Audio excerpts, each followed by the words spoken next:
civilians were actually killed during this accident. And also in English, it is cited that between 10,000 and 30,000. And the Japanese website will give a quote about 28,000. As for the Taiwanese, the estimation lies between 1,000, several thousand, tens of thousands. And it's impossible to know how many actually killed or who was actually directly killed during this incident and who suffered afterwards. For example, a lot of people were actually imprisoned, and some of them died in jail. And if this should be counted here or not, we don't know. And different people, different organizations, different institutes have different estimates. So I named some figures here. There was actually an investigation committee sent by Chiang Kai-shek to Taiwan, headed by Yang Lianggong. In his report, he says 190 died, 1,761 persons injured. And the Minister of National Defense, Bai Tongxi, arrived to Taiwan after the incident. He made also an investigation. He said there were 1,860 people killed or injured. The figure comes very close to the Yang Lianggong's figure. And New York Times reported once there were 2,200 dead. Another report later by another journalist referred 10,000 dead. And the headquarters of the Taiwanese garrison quoted there should be 3,200 dead. And another organization or another security office in Taiwan said it's 6,300 dead in the incident. And another member of the investigation committee quoted about the dead should be between 7,000 and 8,000. And some of Taiwanese then lived in Shanghai cited a number of 10,000 dead. Well, this the Taiwanese who actually got the information from the relatives from Taiwan. And another person, a American consulate living then in Taipei, working for FBI or CIA, he cited that there's at least 20,000 dead. Well, the figure varies, and as for how many were actually really killed, no one knows. And there is a foundation for the compensation of the Bai incident. The government actually set up this foundation, try to compensate those victims of these Bai incidents. And it's only around 1,000 people claimed the damage or compensation from the government. The figure should be lower than the actual figure, but how many were actually really killed during this incident remains a mystery. And amongst those who were killed during this Bai incident should be native people here in Taiwan, and also those from mainland China who was working in Taiwan or touristing in Taiwan. Some of them were actually also injured or killed. But therefore this figure, if it's the mainland Chinese were actually included or not, we don't know. So it's very hard to give you the exact figure. Okay. So what was actually the Bai incident, the 228 incident? There was actually a clash between the workers from the Monopoly Bureau and the three vendors that took place on February the 27th 1947. Well, the background was actually a series of high-handed policies from the Governor General of Taiwan, Chen Yi.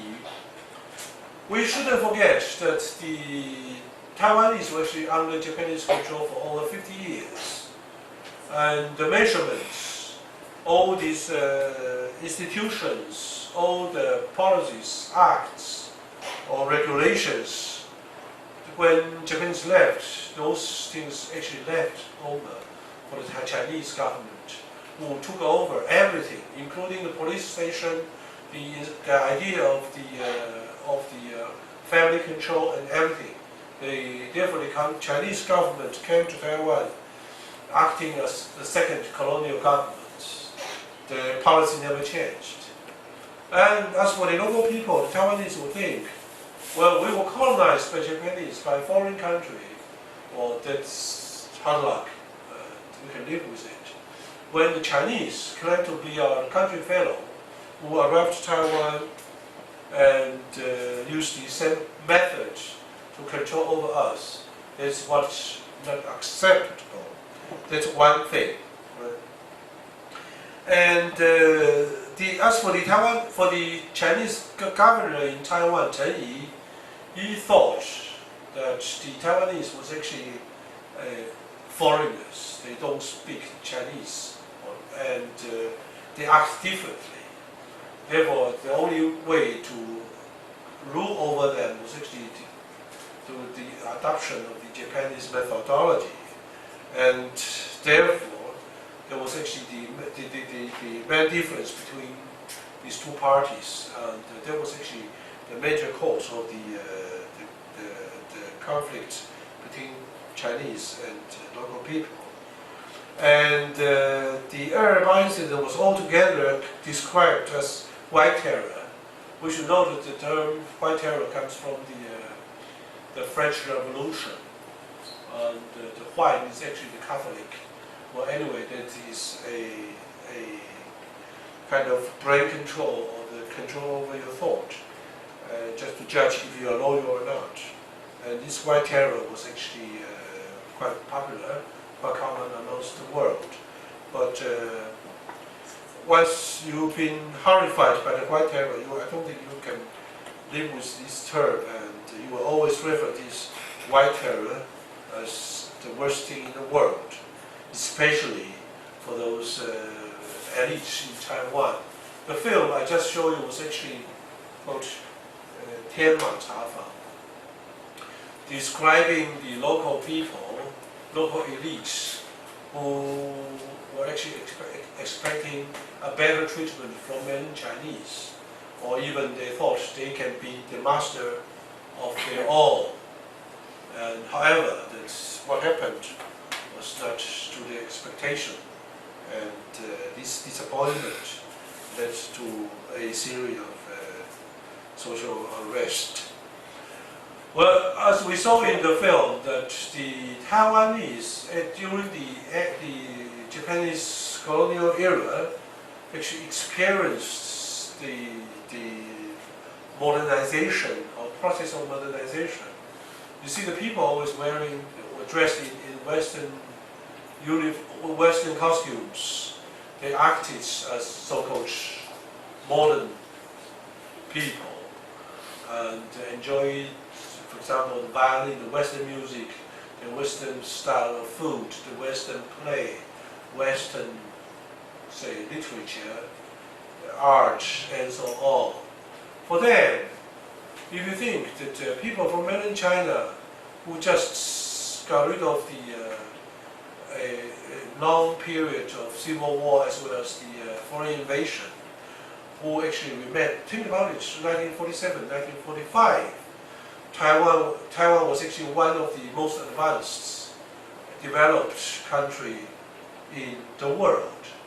Right? Just think about Japanese industrialization, and Taiwan was actually one of the model colonies in Japan.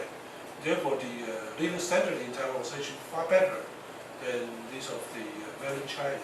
So when they saw the mainland Chinese, they will only think the mainland Chinese somehow occurred, somehow backwards, somehow left behind the time, and somehow their behavior was really ridiculous. This kind of despite, this kind of attitude towards the Chinese certainly didn't help. Right? So, after the Second World War, Taiwan was actually ruled by the Chinese government, as I mentioned, who was actually, the Chinese government was still engaged in civil war with the Chinese Communist Party. Therefore, the administration in Taiwan was of little interest to the KMT leaders. They sent troops, they sent officers to take over Taiwan. But the officers, as well as the civil servants, they were corrupted. And the Taiwanese economical development suffered a major setback. And this all led to the Taiwanese dissatisfaction. And that was actually one of the main causes of the urban incident. Right? So the incident itself, on 28th of February, sorry, this is the 27th of the February, right? An officer of the Monopoly Bureau attempted to confiscate some untaxed cigarettes. Right? This one was actually sold by the peddler, street peddler, of a lady called Lin Jiangmai, and therefore they started.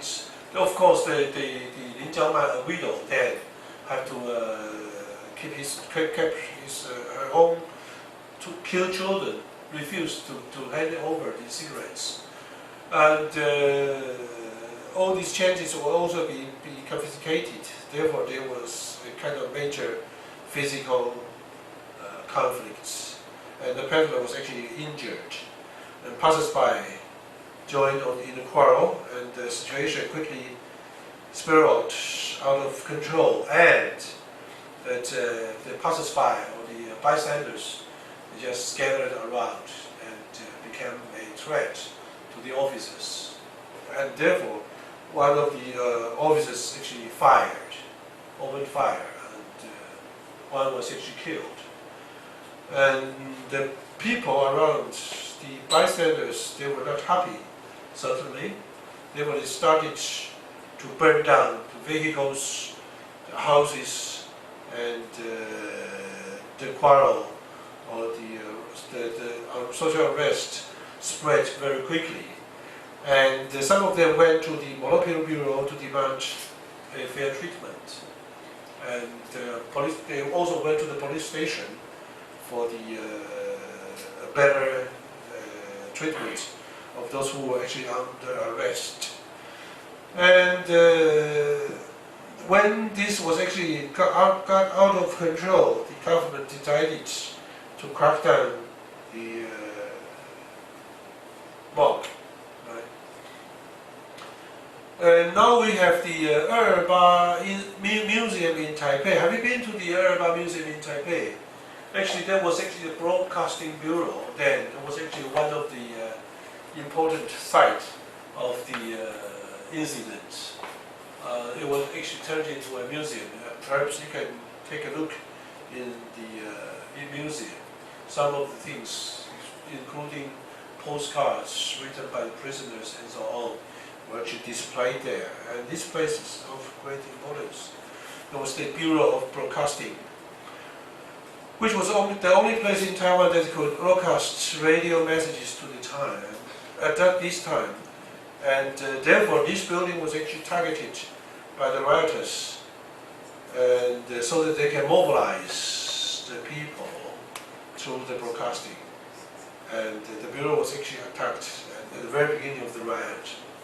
And there was also not far away from the government building. So it is.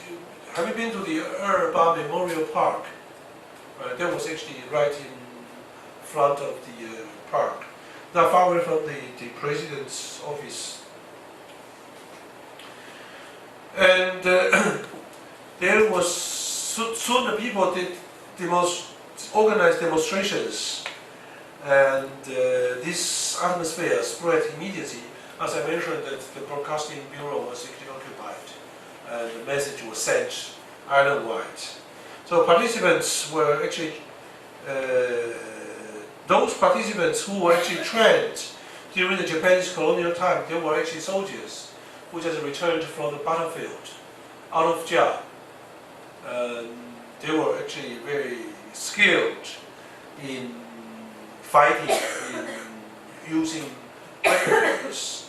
They identify themselves with Japan, and therefore they were actually skilled in military, and they were soon decided soon to attack military bases to acquire weapons and fires and so on. And at that stage, the Taiwan Chinese didn't station enough or heavy forces in Taiwan. So therefore, the forces were not sufficient enough to put down the upheaval, and the government will have to send telegram to Chiang Kai-shek to ask him for help, and therefore extra forces were actually dispatched by Chiang Kai-shek to restore order in Taiwan. That was actually the background. This is actually one of the monuments of the WHEI-MING incident in Taipei Park, the WHEI-MING Memorial Park, which you should take a look. And it is interesting to note that when social upheaval commonly takes place, when the economic situation was not, at its worst time, like the French Revolution, people thought that the French Revolution happened 1789 was actually when the economic situation hit bottom, which was not the case. The worst case of the French economy before the French Revolution was actually 2 or 3 years beforehand, when the situation was really bad. People were really starving and out of job. But then there was actually not the worst. There was not the best time for the war. It was not usually not the time for the outburst of the social dissatisfaction. Only when things got better, then the social riot or the social unrest will start to burst out, right? So there was actually the situation in Taiwan as well. 1947, the situation was actually already a bit better. The worst time would be the 1944, 1945, when Japanese was actually retreating. The war was going to lose. Japanese started to retreat everything from Taiwan, and then the economical situation hit its bottom, but not in 1947. So we go back to the background. Taiwan was actually ceded to Japan by China in 1895, as we all know, and there was actually the Cairo Conference in 1943, 1944, when the Allied powers decided what is going to be done after the war. Then there was actually a settlement about Taiwan. That in Cairo Conference, the American president as well as the leader of the Russian Communist, Stalin, they decided that Taiwan was to return to China after the war, and therefore, when the peace settlement was signed, Taiwan was actually under Chinese rule again from the October 1945. But interesting enough, the Chinese government was not able to send the troops to take over Taiwan. So Taiwan was actually governed by the Japanese administrators for another month or so.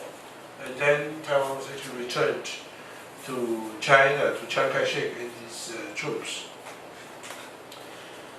So initially, the Taiwanese were actually very interested, or very excited about the fact, okay, we are back to the so-called fatherland. We are going back to China, and for some time, the Taiwanese hoped that they could live in an equal position and enjoy the same rights as the ruling class. And interesting that there was actually a huge banner there. The Taiwanese didn't even know how to handle the Chinese national flag. The national flag is actually wrong side. It was hung round. This should be the left side, right? So that was actually the situation. The banners showing that we are very glad to celebrate the Taiwan was actually returned to China. That was actually the initial attitudes of the Taiwanese people directly after the war. Right? But we just have to think that Taiwanese were not able to speak Chinese. They were not able to communicate with the government. The people sent to Taiwan to take over speak only mainland Chinese or the Mandarin, and the local people were not trained, were not aware of this language. So I think the situation can be very awkward. Unlike the situation in Korea, we sometimes make comparison with the situation in Korea. When Korea was actually restored, or the Korean government was restored, they were actually the same people using the same language, they have the same heritage, and they were treated, of course, as their nationals. And the situation in Taiwan was totally different. The Chinese Republican government didn't even know about the fact of the existence of Taiwan. Taiwan was ceded to Japan by the last dynasty. The Qing Empire was not by the Republican army, Republican government. So the situation was somehow different. And when Japanese left Taiwan, Japanese trusts such as Mitsubishi, Sumitomo, they have all started to evacuate from Taiwan, including the machinery, the capital, and all these technicians. So when they left Taiwan, Taiwan was actually not in any situation to produce any industrial products. And most of the engineers working in Taiwan were actually Japanese.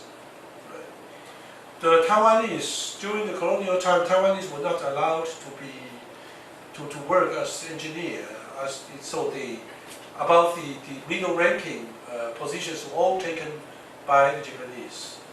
The school teachers, for example, the managers, and the engineers were all Japanese. The position were all taken up by Japanese. Even the police officers were actually Japanese.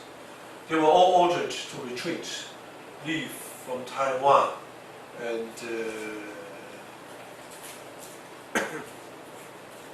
therefore the production or the operation of the Taiwanese factories, governments, and so on were actually out of order. And during the Japanese colonial time, they actually shipped a lot of raw materials. The Japanese military actually got a lot of raw materials from the Southeast Asia, from Singapore, from Malaysia, from Indonesia, to be processed in Taiwan. All the deliveries stopped also. So just think about it, 1945, Taiwan was actually left with nothing. And so of course, the economical situation in Taiwan was really, really bad then, 1945. Right? And during which time the Chinese government was still fighting against communists in China. This, for example, was actually a major campaign called WHEI-MING campaign between November 1948 and January 1949. The Chinese Communist Party and KMT fought in Jiangsu area, and KMT suffered a major loss. There was a major defeat, WHEI campaign, and the manpower was in short. All the materials, all these goods, all the weaponry, they were all in all short. There was major shortage there, and therefore Taiwan was considered as a deliverer of all these materials. And that's why there was another reason why the Taiwan was actually not guarded by militaries, because most of the servicemen were actually caught was thrown in the battlefield in mainland China. So the Chinese Civil War started soon after the end of the Second World War. Right? And Chiang Kai-shek massed a big army to combat the Chinese Communist Party and lost control over China. First of all, lost control over the northern part of China, and then along the Yangtze River, China could not support the Taiwanese needs for capital and manpower. Not only that, he needed to collect supplies for his military on mainland China. So the troops stationed on Taiwan was also sent back to the battle. So that was actually the situation 1947, 1948. And since the shortage of raw materials, capital, and facilities caused a setback of the economy in Taiwan, and the inflation rate was really, really serious. So the government not only unable to spend or to help with the physical needs, but they also have to collect money from Taiwan.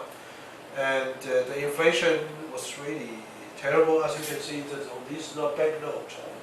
It's one single banknote will be 1 million yen. Right?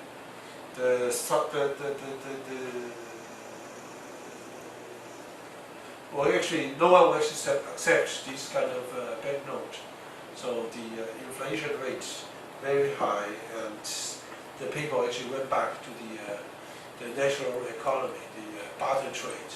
You have to change, take an egg for a cup of flour, this kind of thing.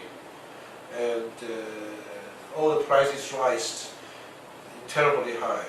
For example, the rice and everything. So when in 1945, Taiwanese had been under Japanese rule for over 40 years. Little was known about China. Only when the Chinese troops arrived, the Taiwanese again was able to see the Chinese people, and what they saw from the militaries, from the Chinese, they actually were so much disappointed. The soldiers were actually demoralized. Most of them had never been to a modern city. Taiwan was actually one of the most advanced places in East Asia, and therefore the Taiwanese ridiculed those Chinese soldiers. I'll give you one example. The Chinese soldier came to Taiwan, they saw tap. When they switch on the tap, the twisted tap, the water runs out. They found it amazing, and therefore they went to the hardware shop, bought a tap, planted it into the wall, and they tried to open it, and there was no water coming out. They were so disappointed, or they thought that they had been cheated by the hardware shop owner. All these kind of things. Right? And as we can see that the Taiwanese dressed in the Western styled costume, the suits, and the glasses, listening to the radio, listening to the xenophone, the records and everything. And they dance, they play violin, they went to the art galleries, or how they treat the soldiers, dressed rackets and demoralized soldiers. Therefore, at the very beginning, at the very side, at the first encounter, they were disappointed. Right? So the military appearance provokes antipathy. That's of no doubt. And the change in rulers, the Chinese administrators arrived in Taiwan, found out that the people spoke neither dialects, Taiwanese or Japanese. It was not easy to communicate with the local elites. And just think about it, after 8 years war against Japanese, after being invaded by Japan for the last 2 decades, right? 1931, from 1931 on, China was actually invaded seriously by the Japanese. When they arrived in Taiwan, they saw that most of the Taiwanese speaking only Japanese, dressed as Japanese. And therefore the resentment is certainly understandable. And it was not easy to communicate with the local elite, right? Because the local people either speak the dialects, and they were not even able to write, use the Chinese characters to communicate with the Chinese rulers. So, therefore, the government or the administrator will certainly have to take their staff and trust the personnel to work for them, and therefore, all the vacancies in the state machine was actually occupied by the Chinese from mainland China. And this will certainly irritate the Taiwanese people. I'm better qualified. I enjoyed great education. I can operate everything. And this person who was in charge was actually good for nothing. And this attitude, this situation, certainly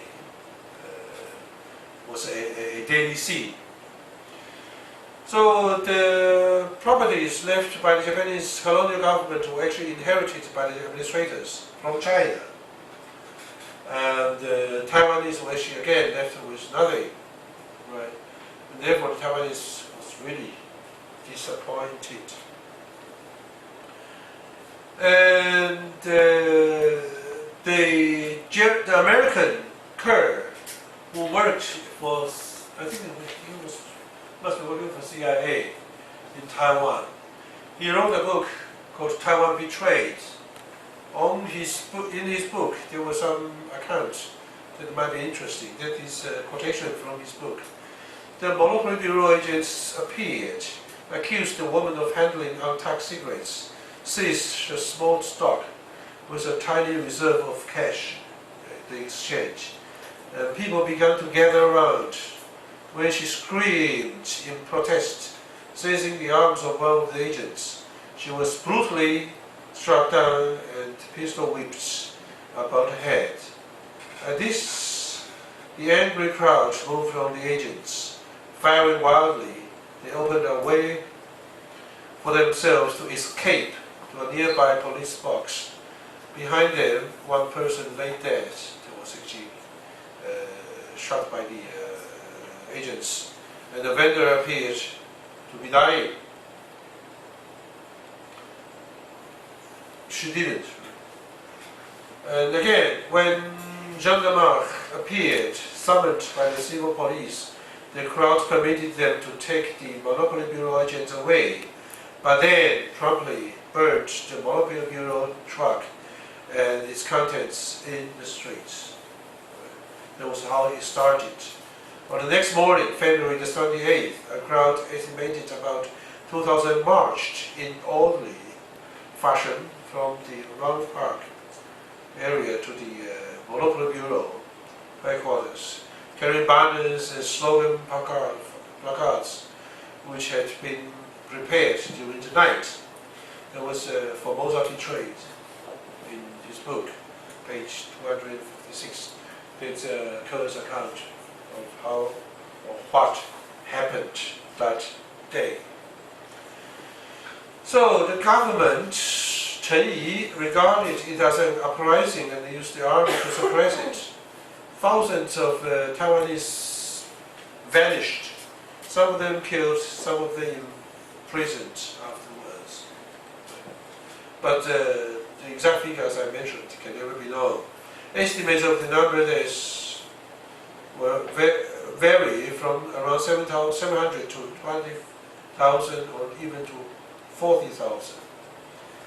Well, the event is one of the most tragic in the Taiwanese history, and Taiwanese post-war development was greatly influenced by it and still affects the situation nowadays. The county government openly apologized several times. We don't apologize, mind you, apologized as well.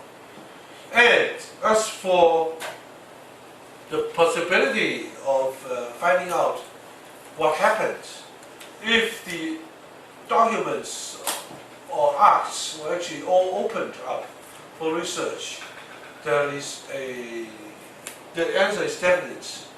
Just think about it, Chen Shui-bian, the DPP party ruled over Taiwan for 8 years. Therefore, they had enough chances and possibilities to open up all the archives for research. If there should be any, it should be already opened. If there should be any hidden truths, it should be made known to the world. Obviously, there wasn't any. Well, otherwise, the DPP could have done it in 8 years. But people just use the by incident as parole for the political goals. Right?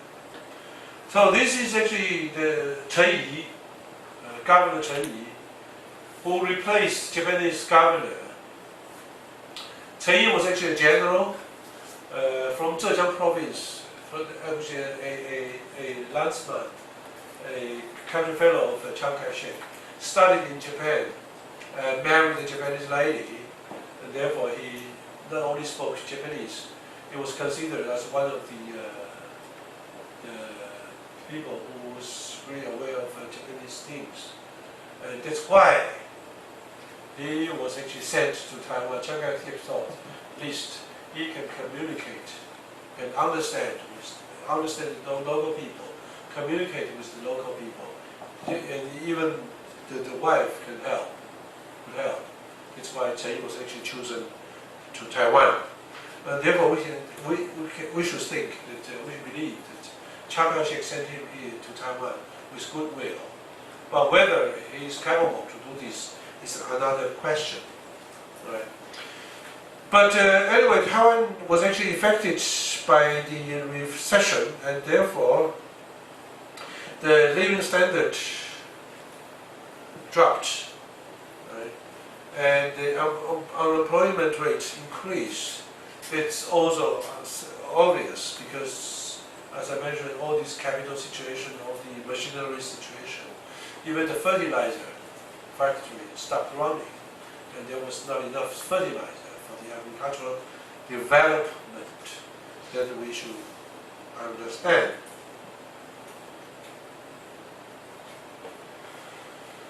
So the new Governor Chen Yi arrived to Taiwan with some reforms. He decided that the administrative, legislative, and judicial and the military power should be met into one body. There was nothing new. Japanese did it this way, right? There was actually a replica of the Japanese colonial system, and he started a new series of the economical control policy that was actually necessary after the war. For example, there was actually a terrible food shortage. The rice price rose it to 400 folds, not percents, but folds. That you can see how serious the situation was. The unemployment soared up to 40% of the people were actually unemployed. And don't forget, at that stage, over half of the population in Taiwan was engaged in agricultural productivities. So the industry was actually not so serious, not so developed. Only in the 1960s, the population engaged with industry is actually over 50%. Right? So at that stage, 1945, 1947, the unemployment soared is a serious problem because the agricultural population, there was nothing there was no such thing as unemployment. Everybody can be used in the field, in the rice paddies, in the garden, but in the industry. And because of the living standard drops, therefore the crime rate became a serious problem, climbing 28-fold. Of course, there's another thing would be that the Japanese police officers, or the police system, were actually sent off, dispatched, and there was not enough police forces here in Taiwan. And therefore, the social security or the social control was not as good as the situation as it used to be. Shall we take a 10 minutes break? Yes. Is there any statistics about what kind of crime and who's doing that? Well, most of them were actually the petty crimes, like stealing, theft, burglary, and so on. Nothing really serious. Even in 1960s, 1970s, when there was 1 or 2 cases of homicide, there was actually already a terrifying story. It's homicide in Taiwan. Oh, take 10 minutes break, okay?